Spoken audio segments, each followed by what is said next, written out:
అన్నీ కనపడుతుండే. ఓకేనా? నా పేరు శేషానంద రెడ్డి, ఆగుదర్లపల్లి ఇందిరమ్మ కాలనీలో ఉంటాను. నేను 2017లో సింహాదిపురంలో మ్యారేజ్ చేసుకున్నాను. నాకి మా మిస్సెస్ వల్ల కొన్ని మనస్పర్ధల వల్ల దూరంగా ఉంటున్నాము. నేను పాప చూడడానికని ప్రతిసారి వెళ్తున్నాను సార్. గత 3 సంవత్సరాల నుంచి పోవడం లేదు. ఎందుకంటే మా మామ వాళ్ళు పక్క వైఎస్ఆర్సీపీ భాస్కర్ రెడ్డి, అవినాష్ రెడ్డి దగ్గర ఉంటారు. వాళ్ళు నన్ను ప్రెజర్ చేసి నా మీద ఫేక్ కేసులు పెట్టి పోతానే బెదిరించి నన్ను చిత్రహింసలు గురి చేస్తున్నారు. అందువల్ల నేను పాపను కూడా చూసుకోలేక మానసికంగా చాలా కుంగిపోతున్నాను. ఆ విషయం చెప్పడానికి ఈరోజు ఎస్పీ సార్ ఆఫీస్కి వచ్చి గ్రీవెన్స్కి వస్తే సార్ లేకపోవడం వల్ల అక్కడ డిఎస్పీ మహబూబ్ బాషా సార్ అని ఉన్నారు. అక్కడికి ఇస్తే సారు ఇది మ్యాట్రిమోనియల్ సంబంధించిన విషయము, ఇది కోర్టులో చూసుకోండి. మీరు అవినాష్ రెడ్డి, భాస్కర్ రెడ్డి దగ్గరికి పోకపోతే నిన్ను పాపం చూడడానికి పోకపోతే వాళ్ళు నిన్ను బెదిరించేది ఏముంది, పోకుండా ఉందని చెప్పి సార్ చెప్తున్నాను. ఇది గత 4 ఏళ్ల నుంచి జరుగుతుంది. ఇంతకుముందు మేము టీడీపీ గవర్నమెంట్ ఉన్నప్పుడు ప్రతిసారి పోతాను, చూస్తాను, వస్తాను. వైఎస్ఆర్సీపీ వచ్చినప్పటి నుంచి చాలా ప్రెజర్ ఉంది.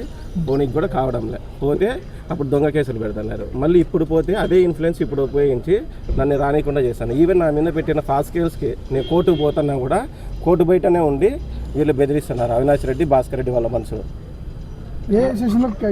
సింహాదిపురం పోలీస్ స్టేషన్లో ఒక ఫేక్ కేసు పెట్టినారు. మా మిస్సెస్, మా చెల్లెలు ఉంది, తనకు నేను పెళ్లి కాకుండా అడ్డుకుంటున్నారని చెప్పేసి నా మీద ఫేక్ కేసు పెట్టినారు. నేనేమంటున్నా అంటే అట్లా ఏదైనా నాకి నా మిస్సెస్కి ప్రాబ్లం ఉంటే నా మిస్సెస్ నా మీద కంప్లైంట్ ఇచ్చింది కదా. నా మిస్సెస్ ఎటువంటి కంప్లైంట్ ఇలే. కేవలం వీళ్ళు ఫోర్సు, వీళ్ళ ప్రోద్బలంతోనే వాళ్ళకి మాట్లాడిన రికార్డింగ్స్ కూడా ఈవెన్ నా దగ్గర ఉన్నాయి. వాళ్ళు అవినాష్ రెడ్డి, భాస్కర్ రెడ్డి వాళ్ళు ప్రెజర్ చేసి సిఏ గారి దగ్గర, సిఏ గారి పేరు బాలమతి రెడ్డి, ఆయన మీద ప్రెజర్ చేసి నన్ను చిత్రహింసలు పెట్టిన కేసులు. ఈవెన్ నేను కోర్టుకు పోయి కోర్టు బెయిల్ తీసుకొని వచ్చిన తర్వాత కోర్టు బయట కూడా నన్ను పట్టకపోయి నన్ను లోపలేసి అవినాష్ రెడ్డి, భాస్కర్ రెడ్డి వాళ్ళు అప్పుడు ఫోన్ చేసి నన్ను ఎట్లా అంటే అట్లా కొట్టారు, విచక్షణారహితంగా కొట్టారు. నేను కొట్టిన తర్వాత హైకోర్టు జడ్జికి, సుప్రీంకోర్టు జడ్జికి, రాష్ట్రపతికి, వైస్ ప్రెసిడెంట్కి అందరికీ కూడా నేను అప్పుడు మెయిల్ వేసినాను. మెయిల్ వేస్తే అవన్నీ ఇప్పుడు నోటీసులు కూడా పోలీసులకు సర్వ్ అయినాయి. పోలీసులకు నోటీసులు కూడా సర్వ్ వచ్చినాయి.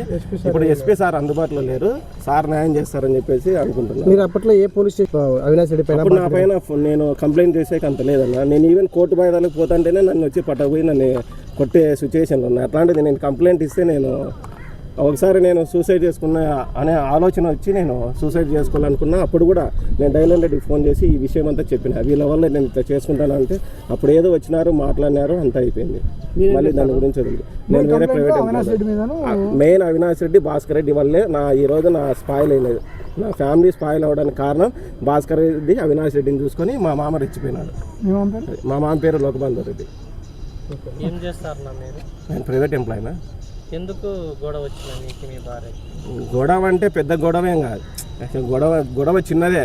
కానీ వీళ్ళు నన్ను ఏదో భయపెట్టి బెదిరిస్తే ఊరికే అయిపోతాడు అని చెప్పేసి అవినాష్ రెడ్డి, భాస్కర్ రెడ్డితో ప్రెజర్ చేసి ఫోన్ అట్లా ప్రెజర్ అయిపోయింది. వాళ్ళు నన్ను లోపల పెట్టి కొట్టియడము, దీంతో ఇదంతా చాలా ఇష్యూ అయిపోయింది. యాక్చువల్గా గొడవ అంటే ఎటువంటి గొడవ కాదు, పెద్ద గొడవ కాదు, చిన్న గొడవనే పెద్దది చేసేసినారు. ఇష్టం లేదు భార్యని పంపించడం, నాకు ఇష్టం లేదు. నేను వాళ్ళ ఇంటికి నన్ను డైరెక్ట్ నాకు ఫోన్ చేసి నీకు న్యాయం చేస్తాము, మీ వాళ్ళు వస్తారు, మీ అతను నువ్వు రా ఒకసారి అంటే నేను డైరెక్ట్ వాళ్ళ ఇంటికే పోయినా. పులివెందుల్లో బకరాపేటలో అవినాష్ రెడ్డి వాళ్ళ ఇంటికి పోతే ఆడ కూడా పిలుచుకొని నన్ను ఇది చేస్తారు, నువ్వు ఇటువైపు వస్తే లోపలేస్తాము, చంపుతాము, బెదిరిస్తాము అని చెప్పి చాలా బ్లాక్ డైరెక్ట్ అవినాష్ రెడ్డి నా మీద చేసుకున్నారంటే చేయి చేసుకునే కన్నా ఎక్కువ చేసినాడు, చేసుకోవడానికన్నా ఎక్కువ చేసినాడు. అతని రికార్డింగ్స్ కూడా ఉన్నాయి. ఈవెన్ వేరే వాళ్ళతో మాట్లాడింది. ఎందుకన్నా నా మీద ఇంత కక్ష కడుతున్నారంటే పోలీసు వాళ్ళని అడిగితే నేను నీ మీద అవినాష్ రెడ్డి, భాస్కర్ రెడ్డి చాలా ప్రెజర్ ఉంది, మేమేం చేయలేము, నువ్వు ఏదన్నా ఉంటే వాళ్ళతో చెప్పించుకున్నా. అప్పుడు నేను ఎవరితో చెప్పించుకునే పరిస్థితిలో లేను. అప్పుడు ఇంకంటే నేను ఈవెన్ సీఎంతో చెప్పించుకోవాలి. అందుకు నేను ఏం చేయలేని పక్షంలో నేను ఈరోజు వచ్చి సార్కి న్యాయం చేస్తారని చెప్పేసి లెటర్ ఇవ్వడం జరిగింది.